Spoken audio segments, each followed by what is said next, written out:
What up gamers, Frontier here, and welcome back to Girls Frontline 2 Exilium. So let's go ahead and continue the Zajero Cafe story here.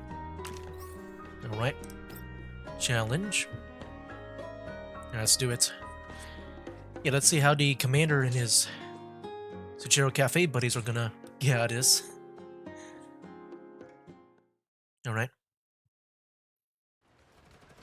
Oh, back with these guys. We got Keeney. Adjutant Lentine, look out!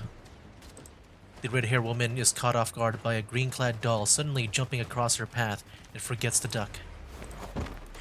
Keeney tackles Lentine to the ground, and the bullets that would have hit her square in the chest instead slam into the man's backplates. The other troopers immediately stop shooting and drag the two of them into safety. The woman gets to her feet and immediately checks on the squad's leader's wounds. Keeney, are you alright? Heck if I know. She quickly inspects the place where he was struck and finds a bullet stuck between the two of his ballistic plates. Get up already. It's not going to get you pregnant. That's a line. The woman kicks the squad leader. After realizing he wasn't injured at all, Keeney scrambles to his feet. Linton pays him no further heed. Instead, she peers out from behind their cover. The smoke cloud has fully spread out. She can't see anything. Adjutant, we've lost sight of the target. Should we pursue? Give me a casualty report. You've got 12 KIA and 25 WIA. Losses are serious. Gosh darn, mother effers. After them. I want the mall to burn in heck. Calm down, Adjutant. We're at a huge disadvantage fighting dolls at this range. Linton trembles with rage. She pulls out a cigarette and takes a deep drag from it to calm herself down. After a brief period of contemplation, her reason wins out over her emotions. Bravo! Evacuate the wounded. Everyone else from the other teams who can still move, form up into a squad and follow me. We're heading up to the surface to wipe them out. Once we get out of underground levels, blow all the charges. Yes, ma'am. Keeney, we have everyone from Echo who's still alive drive the IFVs over to block off the exit those dolls are using. Stop them no matter what, even if it means having to physically hit them with your cannon barrels. I'll contact them right away. The attack and losses sustained have far exceeded anything she has expected. Meanwhile, it's very hard for her to not imagine what has happened here after looking at the corpse of the Bujum in the deep pit and that of the woman in black outside it. What the heck am I even fighting for? Linton mutters to herself, a mix of emotions in her heart. Then, she casts aside her cigarette butt and vanishes into the darkness of the tunnels with the rest of her men. Man, this guy's so cool, man. I wish I was these security troopers, man. This is Rhino 4 hailing Rhino 1. We've picked up Echo and are heading for the tunnel entrance. The few remaining black armored troopers file into the IFVs, their rear hatches will close up, and their engines roar loudly. You know, this is pretty cool. Like we don't really see much about like the enemy perspective. We don't really see much about them, like, and how they like tackle against us. Like right now, like even with us, like they're not really showing a lot of like what we're doing right now. It's just a bunch of like what the opposing side are doing. 1 copies. We're following behind you, ready to cover you anytime. The 2 IFVs stop at the entrance of the tunnel. It is wide enough so that they can drive into it side by side. The remaining 3 IFVs are parked outside of the entrance, flanking it with their autocannons pointing into the opening. All their targeting optics are riddled with bullet holes, forcing the crew to pop their hatches and physically view their surroundings. The vehicle's headlights turn on, one of the vehicle commanders signals in advance, and the 2 lead IFVs drive into the tunnel. Rhino 4, let the infantry scout the surroundings. Don't let yourself get flanked or ambushed. 4 copies, they're on high alert. The black armored men emerge from the vehicle, guns held at the ready as they eye the area around them. This is Lenton. The enemy is taking the elevator up. Head to the top elevator landing and intercept them. Smash them to bits. 4 copies, adjutant. You heard her. Pick up the pace. Copy. Accelerating now. The IFV picks up speed, crushing crates and corpse underfoot. The black armored troopers notice that the crushed corpses have Monkey security written on their gear, but their rapid movement soon carries them out of sight. Whoa. Stopping at the end of the tunnel, the IFV's headlights cast a clear glow ahead, while the elevator platform noisily makes its way up the shaft. The spinning yellow lights and alarm klaxons? Or, I don't know what that word is. Klaxons are a constant reminder to the IFV's crew and compliment that the elevator is about to arrive. The elevator platform is stacked high with various crates. The IFVs turn their turrets to cover it as it comes to everyone's view. Open fire! Open fire! Roger, commencing attack. While they can't see the enemy's positions, the IFV gunners pull the triggers on their hand stations without hesitation. The IFV's autocannons and coaxial machine guns open up in unison, the tremendous power of their large caliber rounds shredding the boxes and crates on the platform to pieces. The autocannon's round even pierce the platform itself and turn its center into Swiss cheese. The plumes of smoke from the gunfire cover the entire platform, and it is only after 10 odd seconds of this withering barrage that the IFVs finally cease their attack. Cease fire, cease fire. Do you have visual contact? Unable to Unable to determine, but there's no way anyone could survive that. My gosh, we went from like serious soldiers to like a cute maid. Oh, right. A sharp blade slashes through the neck of the speaking trooper. He stares incredulously at the maid-attired doll who has appeared behind him. Blood spurts from his severed carotid and jugular. He tries with all of his might to stop the bleeding but fails, and he collapses limply through the turret hatch and into the vehicle's interior. You know, I know this game is a bit more serious when it comes to like it being graphic. It's just I'm wondering what it kind of looks like when it's animated. I think there is a Girls Frontline anime, but I'm just not sure like how graphic that is. I'm just kind of curious like to see like all the blood and stuff go, like if it's like animated. I'm like curious to see like how they would go about that. If they would go like all out. I mean, I guess they would go all out if the even like the cursing in here, they go all out too, which I like. They don't really like censor themselves that much.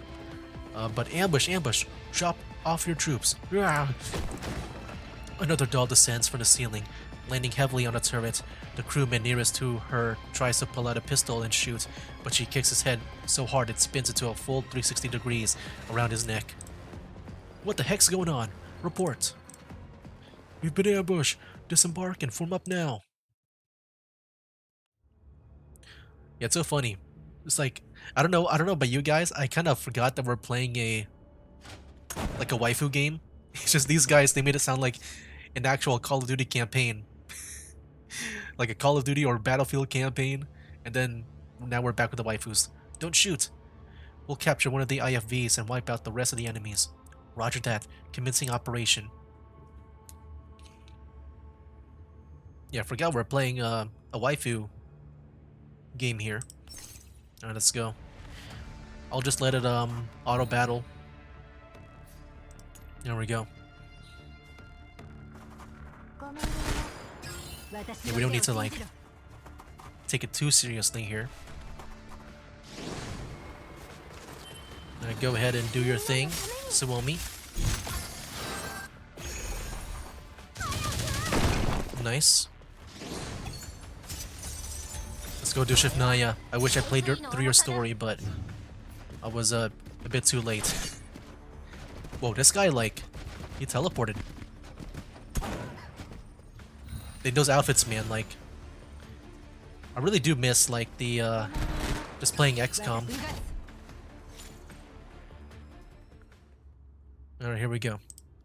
Thanks, Interesi. Those autocannons would have shot us to bits if it wasn't for your warning. Climbing up a tiny platform was a piece of cake. Those people were totally underestimating us. Just before the IFEs arrive, the dolls had already carried me and jumped up to the elevator landing, where we hid in a side tunnel. Meanwhile, Zhang Yu and Centoresi lay in ambush on the ceiling, waiting for the enemy to deliver themselves into our net. There was no way those enemies would have given up so easily. Macchiato engaged their IFEs when we arrived here, so my guess was that they would have used them to head us off. You can thank yours truly for destroying their optical systems. Otherwise, they would never have exposed themselves like they did. Good point. We would have had a much harder time if they had buttoned up their vehicles. Those metal boxes are a real pain. Seeing how proud Macchiato looks, I nodded in her direction to show my approval. Still, staying here is too dangerous. I gesture for the dolls to gather up so we can begin planning our next move. Thank you, everyone. You were a godsend. Come on, let's mount up. I'll handle the driving. Miss Dandelion, would you mind helping me download some driving software?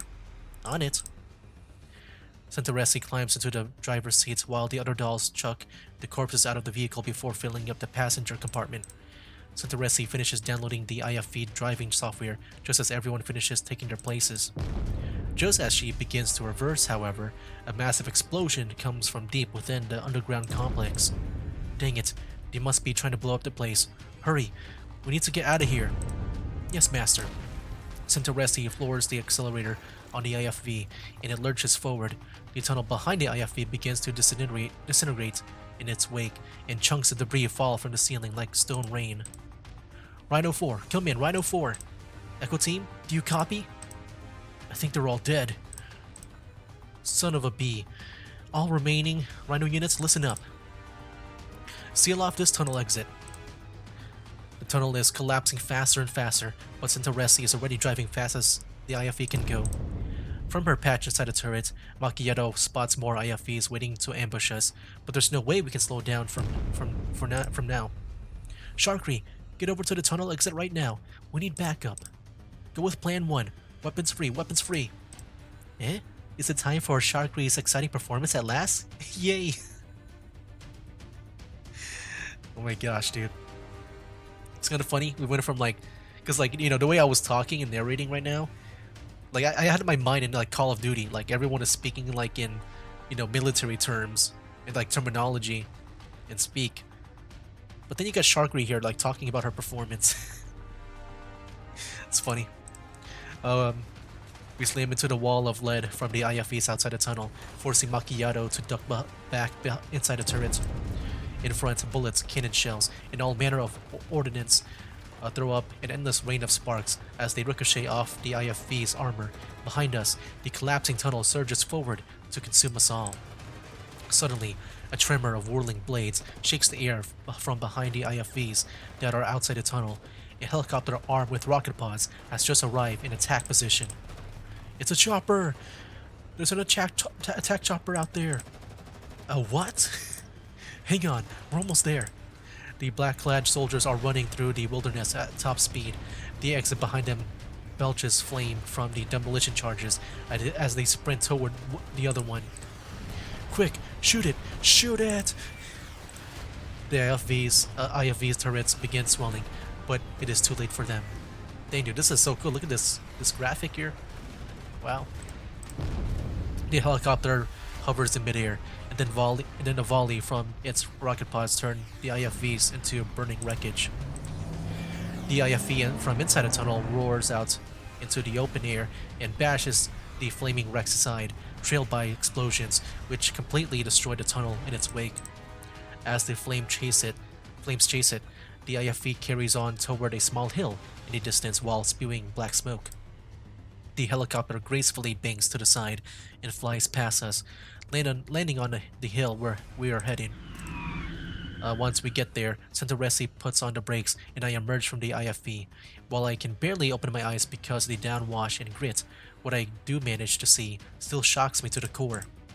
Nothing can be more familiar to me than the black helicopter before me, except perhaps for the worn but still legible insignia on its side, the shield of GNK. Get to the chopper! Get to the chopper. There's no time to admire it though. The dolls pop the IFV's hatches and begin to climb toward it. I help the dolls push Helena and the box into the cabin. In the distance, the black armored troopers have also gotten to the high ground of their own. The woman who leads them anxiously gazes at the helicopter in the distance. Gosh darn it, we won't be able to catch up with them. Kenny, do we have any rocket launchers? The reason why I'm saying Kenny like that is because of South Park. That's the way Cartman says it. Kenny. We do. Bring that chopper down. Give me a pair of binos. The woman takes the binoculars that one of her men hands her and looks through them at the helicopter. Range is 260 meters. Fire when ready. Through the binoculars, she sees the dolls pulling a human into the cabin. The human takes a seat on the lip of the passenger compartment. Linton ups the magnification of her binoculars, but when she sees the man's face, she suddenly freezes. Oh, is it us? Wait, was she looking at us? Like the commander? Is it he? From Frankfurt? She immediately changes her mind and gives another order. Cease fire. Huh? However, the squad leader has already pulled the trigger. A rocket streaks out toward the helicopter. The helicopter immediately pulls up, trying to bank out of the path of the rocket. However, the intersection of its course and that of the missile has sealed the fates of the group on the helicopter. Firing. 2 shots ring out, piercing the rocket and throwing it off course, where it explodes midair. What the heck? The shockwave from the rocket's explosion shakes the helicopter, but the pilot soon levels it out. It continues picking up speed, trying to get out of this godforsaken heck hole. We still have hostiles nearby. Find them. The helicopter is still in range. Should I keep going? As Keeney barks orders to his men, he raises another rocket launcher, awaiting Linton's response. All units, take cover and wait for further instructions. Upon hearing the order, the black armored troopers obediently remain still and make no further movements. In the distance, the helicopter picks up speed and fades from sight. Meanwhile, the hidden shooters do not reveal themselves. So they were just covering the escape. Then, 2 gunshots, 2 people. She shoves the binoculars back into Kenny's hands. Then she takes out a cigarette and lights it. The surviving men in black remain silent as though waiting for Linton's next order. A moment later, she throws the cigarette aside without so much as taking a drag on it and turns to address Keeney.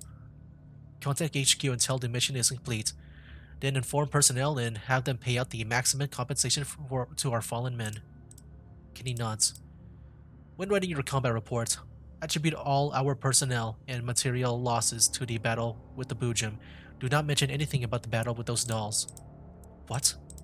Nani? Then find the most reliable underground broker you can. I need information. Lots of information. With that, Linton heads into the distance, ignoring Keeney's questions. The center of the world begins to fade away as she loses herself in a thought. There's only one thought left in her mind. Why? Why? Why? Why?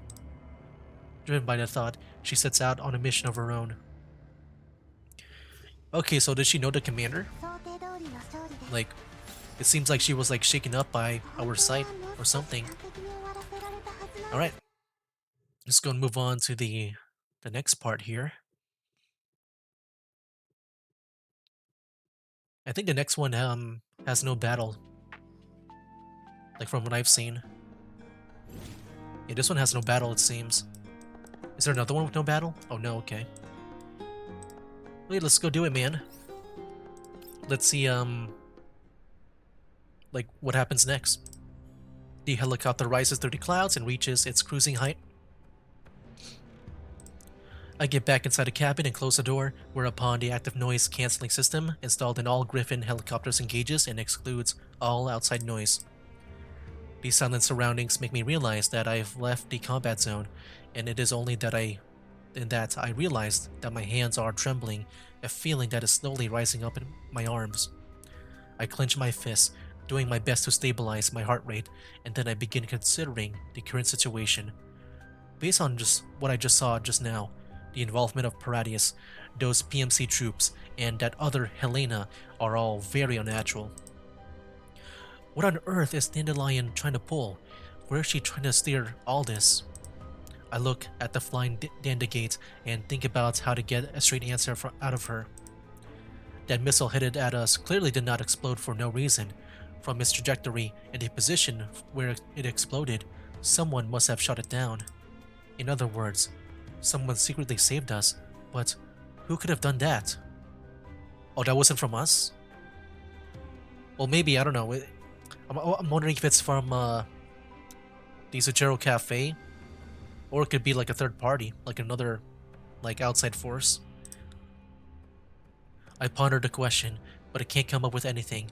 Since I have no evidence or proof to support it, all I can do is set it aside for now. So where shall we go next? I'll ask Centauressi and Macchiato later. I'm sure they have plans of their own. Should I continue with this transport mission? I look at the box and the other Helena, who looks just like the one I know but acts completely different. Once we get to a safe place, I'm going to have a good long chat with her about what happened before we got to her. Okay, so like I said, it's been a while since I, last played through the story here. I'm guessing our original objective, like when we were in that helicopter, like back from the Elmo. Yeah, starting from the Elmo. I'm guessing we were supposed to head to Zuchero Cafe, but then we got shot down and stuff, and got sidetracked. Okay, I guess that makes sense. I'm like, starting to like maybe remember or put the pieces together. After this brief period of contemplation, I look around inside of the cabin. This is a standard issue Griffin transport helicopter. Judging by its stability in flight and the normal operation of its noise cancellation, this chopper has most likely been maintained at active duty spec from 10 years ago. While the fittings are a little old, they're all pretty much standard issue from back then. Even the first aid kit is in the same place. Macchiato heads over to the co-pilot seat and talks to a doll I've never seen before about our flight path. Oh, is it Sharkery? So is like Sharkery new to this game? I'm just like trying to guess like who was from the first game and going into the second over here. Centauressi takes the first aid kit from the under the seats and begins to treat the wounds of the dolls who were damaged in the battle just now. The dolls begin exchanging their names and rejoice over surviving that battle just now. I look at Colfin. She's trying to strike up a conversation with the other Helena, but the latter does not respond in any way, only looking down at the box. Okay, so I guess with this Helena over here, is that the one that was like in the Bujim that we just found? I'm guessing so. Like I guess yeah, I'm guessing it's the one that was in the Bujim, and then the one in the box right now is our Helena. I kind of forgot like which one was which, like where their positions was at. She looks uneasy, but I can tell she's trying to rein in her emotions. She's been secretly observing everyone since we got on the helicopter and thinking about something. Yeah, so are we going to like have two Helenas now? Like just like talking? Like how do we know which one is which? Like which is ours? If like they were both in a conversation right now. The box has been secured to the cabin floor.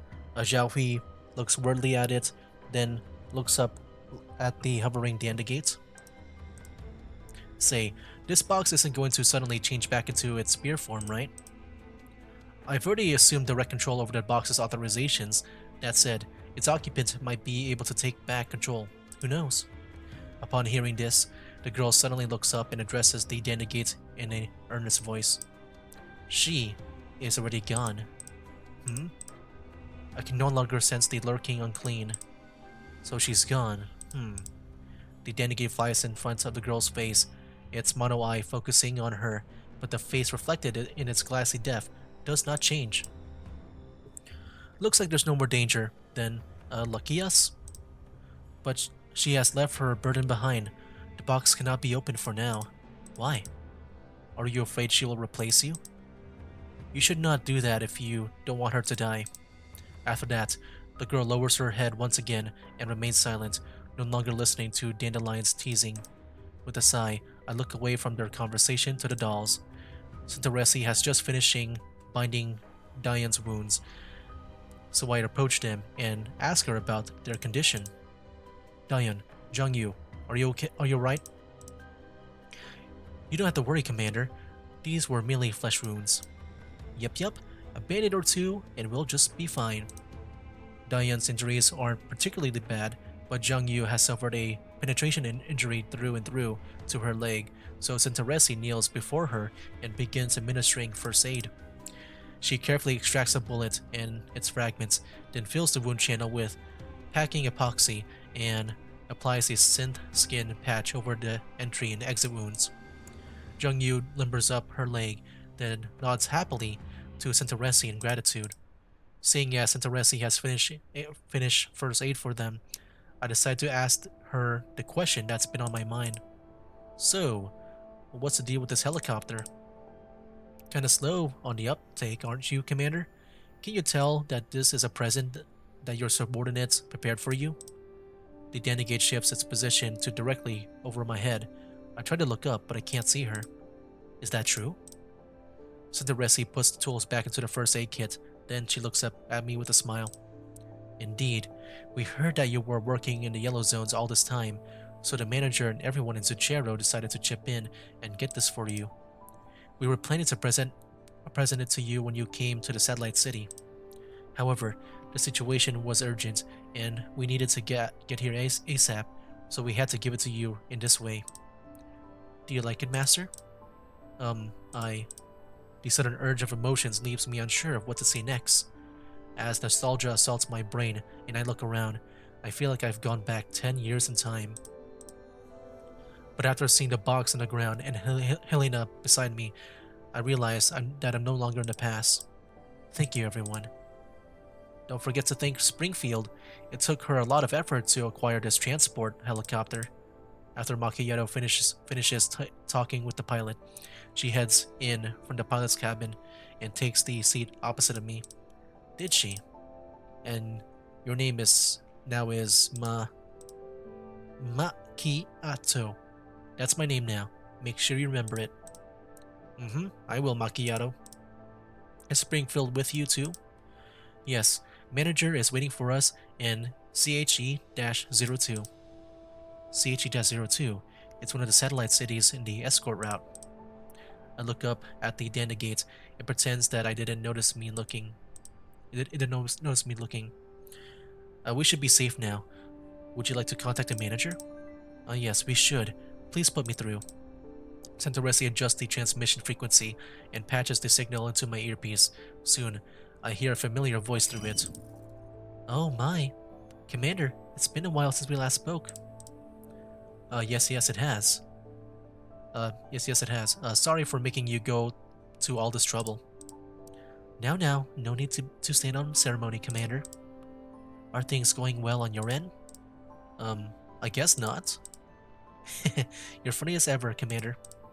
Judging by the fact that you're speaking to me over this channel, I take it that you've already received your present? Yes, although I have no idea how you managed to hold onto it for so long, it's definitely a big gift though, and it's definitely appreciated. That's good to hear. I'll make preparations to receive you at the cafe. The cafe, I see. Speaking of which, I brought a rather complicated bunch of guests with me. Will it be convenient for you? Miss Dandelion has already told me of the details of the situation. As for those Helenas, they'll need special care. You may need to make some preparations before coming to the cafe. Preparations, you say? I understand. Oh yes, regarding the Elmo, I've explained the situation to Miss Mailing and asked her not to worry. You don't need to worry about the rest. I've already told the staff members what to do. Just get some rest along the way. We'll deal with any problems that come up when you arrive at Zuchero. Well, that's Springfield for you. She's already taken into account all the things that were worrying me. I nod, then I end the call after thanking her. As I take in the view outside the window, a wave of fatigue suddenly washes over me. Apparently, the sense of security I felt from knowing that I was surrounded by my dolls led me to relax unconsciously. I leaned against my seat and closed my eyes, allowing my consciousness to drift into the depths of my mind. Commander, Commander, an indistinct voice speaks into my ear. It sounds like Helena. I force my heavy lidded eyes to open and focus my sights on the white-haired girl before me. There seems to be a film of condensation over my field of vision. Helena? Commander. Wow, we've arrived. She looks scary. I move my slightly stiff joints. I hadn't been expecting to be sleeping so soundly.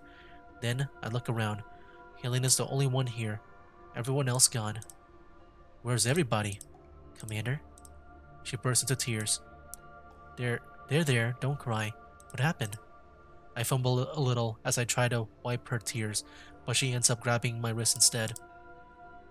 I never imagined a child could be so strong. I can't break free of her grip. Commander, save me. The Helena's deceived. Lies. Don't worry. If nothing else, you'll be safe by my side. But if you need my help, then you'll need to tell me everything, okay? Helena is still sobbing, but she nods. Suddenly, her pupils dilate and the strength fades from her hand. I use this opportunity to regain control over my wrists. Right after that, the mist will the mist floods in from the outside the helicopter. Helena begins muttering to herself as though she's been summoned by something. Helena won't. I'm not traitor. Before she can finish, she turns and rushes into the mist. I reflexively follow her.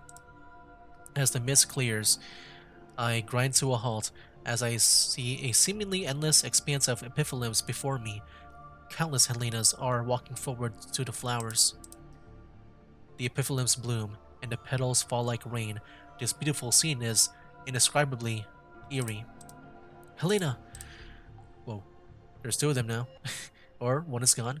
My voice shatters in the silence of Helena's as they instantly turn to look at me with vacant eyes. Only one of them has the same sad look on her face. You should not have come here. Then leave with me. We'll go together. Helena shakes her head. My destiny is here. Destiny? To heck with destiny. A thought flashes through my head. For some reason, I feel like if I let go of Helena, I'll lose her forever. You are kind, Commander. What on earth are you saying? I pick up the pace until I reach Helena. I need to get her out of this creepy place. I physically drag her away if I have to. However, no matter how much strength I use, Helena refuses to budge. The kind die, but you must live. Helena picks up an epiphyllum beside her. The soft, lovely flower instantly transforms into a sharp blade that gleams coldly, and she stabs it into my heart? Without hesitation. Ouch. I can't dodge the blow, but my chest doesn't hurt. It just feels cold. Helena weeps, and my consciousness grows hazy. I bolt upright, like I've been electrocuted.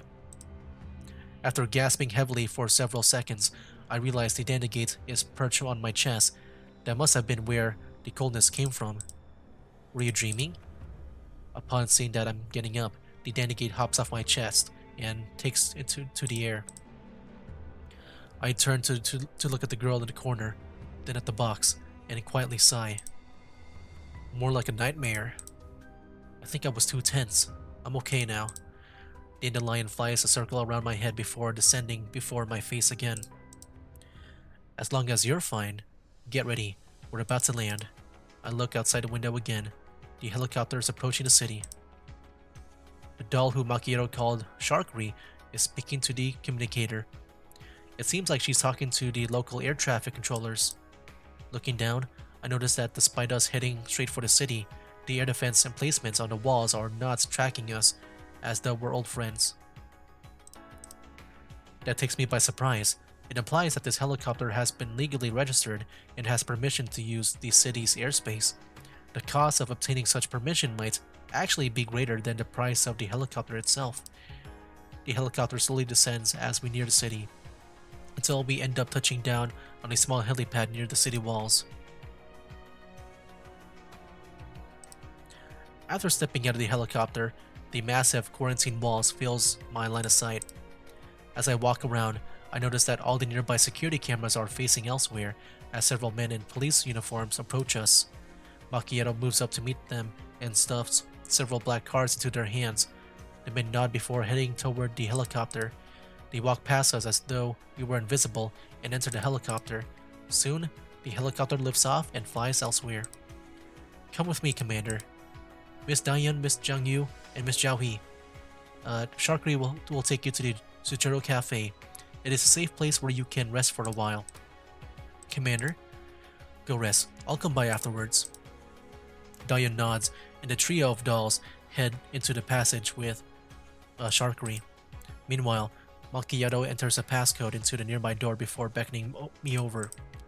I enter with her. It's with her, followed by Golfin, who is holding Helena's hand. Santaresi is at the rear of the group, carrying the box on her back. After passing through a rundown maintenance passage and taking a cargo elevator into an underground area, we arrive at a small storage unit. There is a 6-seater light truck beside it. We mount up in silence and drive it out of the storage unit. As we emerge from the underground area, the sunlight hits my face. It is sunset now, and the truck slowly climbs in a long spiral from the sublevels of the satellite city toward a higher elevation. As we go deeper into the city, more and more lights come on. It seems they are celebrating some sort of festival. Helena's eyes are drawn to the lights of the city.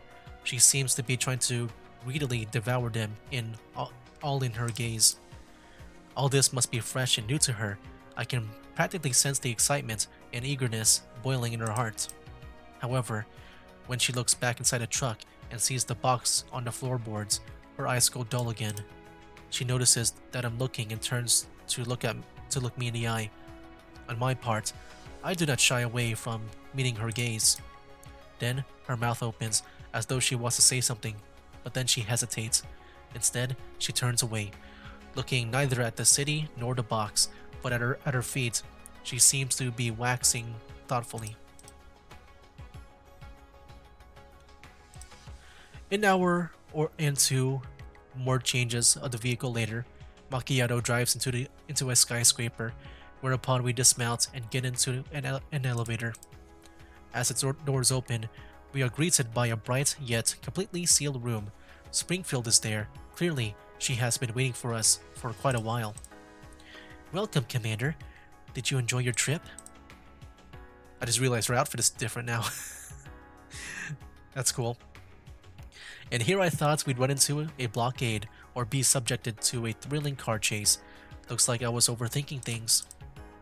It would be terribly rude to subject you into something like that after you came all the way to CHE-02. Well, that's our reliable cafe manager for you. Speaking of which, this isn't Suchero, is it? I look around. We appear to be in a very high-end safe house, packed with all kinds of comms equipment and weaponry. Even the walls have been reinforced with ballistic armor plating. But of course, this is one of our hiding places. It used to be a high-end apartment. I've renovated the interior, so it should be quite secure against internal and external threats. After considering how important this little mess might be, I thought that it would be best to put everyone up here. Well done, Springfield. You really did think of everything. Looks like I made the right choice in picking you as our first stop. The Dandelion comes to a halt in front of Springfield and projects Dandelion's face. Why, if it isn't Miss Dandelion, I thought you'd be coming in person with this body of yours? Oh, you know how it is. The commander couldn't spare me a proper frame, but wanted me to risk my life while slaving away for him, so I had no choice but to make do with this Dandelion for now. Boy, that's enough nonsense out of you. Still the same old Miss Dandelion, it seems. Anyway, please help me charge up this Dandelion. Its battery must be on its last legs after a whole day of flying around. I think I'll go take a rest myself. I'll leave the rest to you guys. The Dandelion flies above Springfield, with a snap, It powers down and falls into her hands. Springfield finds a wall socket and plugs the Danny Gate into it. Then she dusts her hands off before smiling at us. There's a room for everyone here. Let's all relax and take a break, yes? Springfield walks up to the girl. Now, as for you, Miss Helena, if you don't mind, would you allow us to lend you a hand? The girl doesn't answer, and Colvin directs a pleading gaze at me. It's fine. Let them handle it. You should get some rest too. We'll meet in the hall later. Has Colvin had any dialogue? I kind of forgot. I feel like she's been kind of like in the background. It is only after hearing me speak that Colvin lets go of Helena's hand. Cinderesi leads Colvin to one of the rooms and escorts her inside. Springfield smiles and holds a hand out to Helena. The latter doesn't take it, but she eventually nods after hesitating for a moment. Springfield then turns to say a few things to Cinderesi before the two of them lead Helena into another room. Before they leave, Springfield turns to speak to me. Commander, you should go rest up. We'll contact you once we clean her up. Right. After Springfield and company leave, the only people left are me and Macchiato. Let me take you to your room.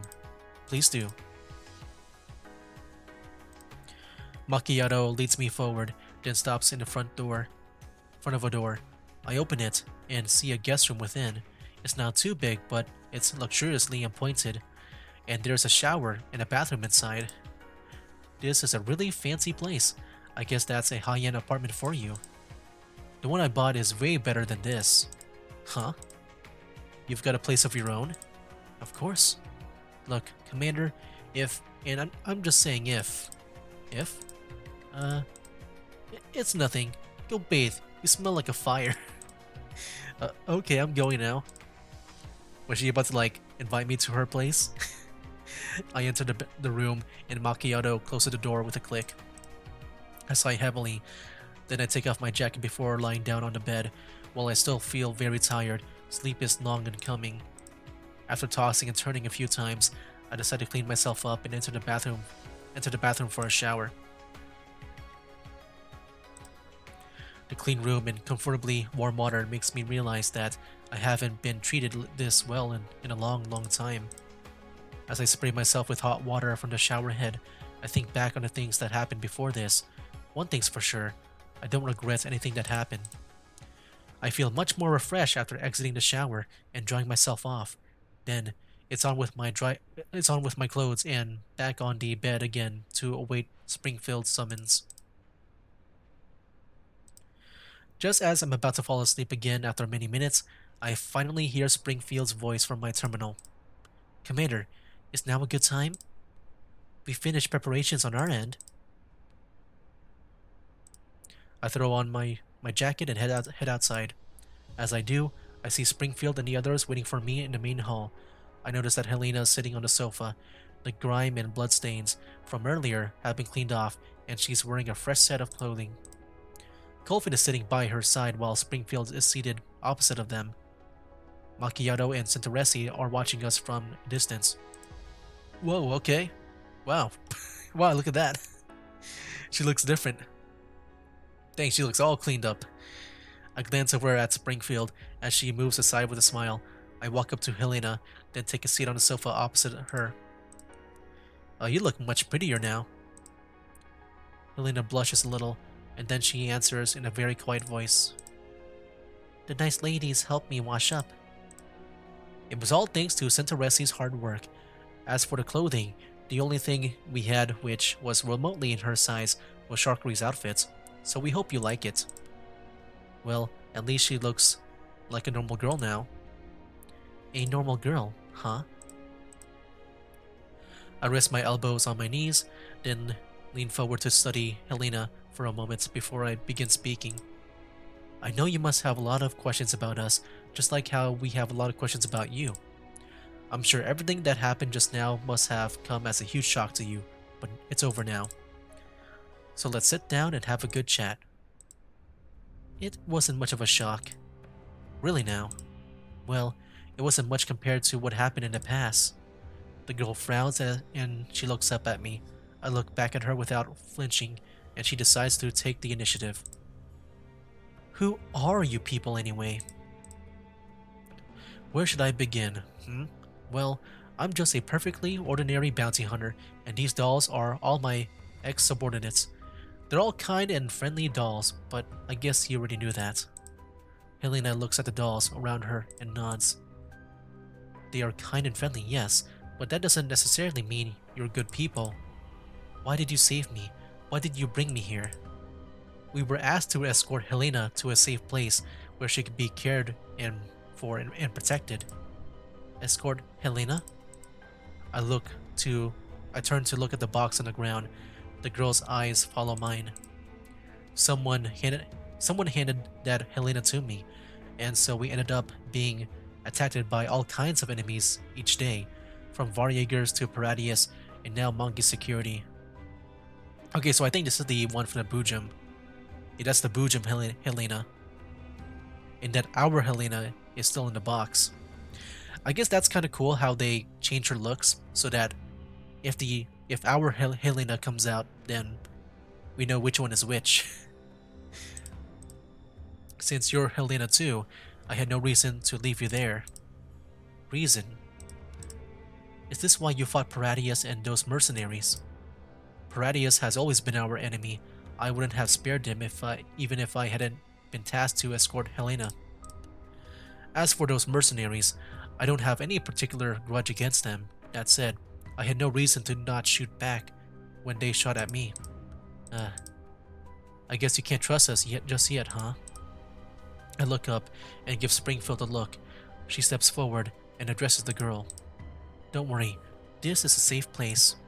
I can guarantee you that those Knitters, Unitate, and Monkey security people will not find you here. The commander here fought Paradius 10 years ago, so you can feel free to tell us if there's anything on your mind or if you have any request. Miss Helena, can I call you that? Or is there any particular way you want us to address you? There are two Miss Helenas after all. It would be best to make a distinction if you're going to stay with the commander. There's no need for that. I won't be disturbing you for long. Do you mean you're going to leave soon? But where will you go? I'm very grateful to you for saving me, but I'll take care of the rest myself. I sigh heavily. It seems this girl isn't as pure and innocent as our Helena, but behind her facade of grizzled independence are hints of a naive streak. I scratch my head, at a bit of a loss for how to go on from here. Even fighting 10 Mangi security combat teams at once would be less of a headache than this. I'm just not used to handling kids. After thinking for a moment, I decide to not beat around the bush. It's probably time to get straight to the point. I'm sorry. I know you don't want to remember things like this now, but the things we saw in that underground facility today, they might be linked to all our past. And I want to sort this matter out. I want to uncover the truth, no matter what, so that what happened back there will never happen again. So can you tell me everything you know about what happened down there? Why a village full of people would end up being snatched for use as test subjects? Why was there was a Bujum and Knitter down there? What kind of ceremony were they conducting, and why Helena, that is to say, you, exist? The girl only listens silently as I rattle off a string of questions. She listens earnestly, but shows no indication to answer them. After a long silence, she speaks at last. You shouldn't look any further into this. What do you mean? If you keep investigating, you'll end up like those people in the tanks. You'll end up dead because of me. I'll end up dead because of you? Is that why you don't want to stay here? Because you were worried about that? She falls silent again. There is an anguished look on her face, one that I've never seen on Helena's face before today. Since they look identical, I can't help but compare her to the Helena who's been with us all this time. You look alike, but your personalities couldn't be any more different. She meets my gaze, then practically shouts what she's thinking. I don't know how powerful they are, but you won't be able to get out easily if you get mixed up in this. For the moment I learned Paradius was involved in this matter, I knew that there was no way I could just stand idly by. Why don't you understand? I knew I wasn't your Helena back then. Why did you insist on taking me with you? You should have just taken your Helena. I told you before, right? Since you're Helena too, I had no reason to just abandon you there. Even if you aren't Helena, there is no way I'd leave a child in a place like that. Stop pretending to be a good Samaritan. The things surrounding me are darker than you can imagine. There won't be a good end for you if you get involved in it. Too many people have already died because of me. I can't have any more. Do you understand what I'm saying? I get it, yes, but we aren't going to die because of you. You didn't kill those villagers, and neither did you kill those state sec agents. What? It's not your fault that they died. It's the fault of that cult and the people behind them. If you shoulder the blame for their sins, you'll just be letting the true masterminds get away with their crimes. He's right. Hey, finally she talks, but I think yeah, we'll resume this next time. Yeah, this one's a long cutscene here. But yeah, next time we'll keep on going. But yeah, that'll be for now, guys. That's game. Wake up, today's gonna be a good day. Wake up, today's gonna be a good day. Wake up, today's gonna be a good day. Wake up, today's gonna be a good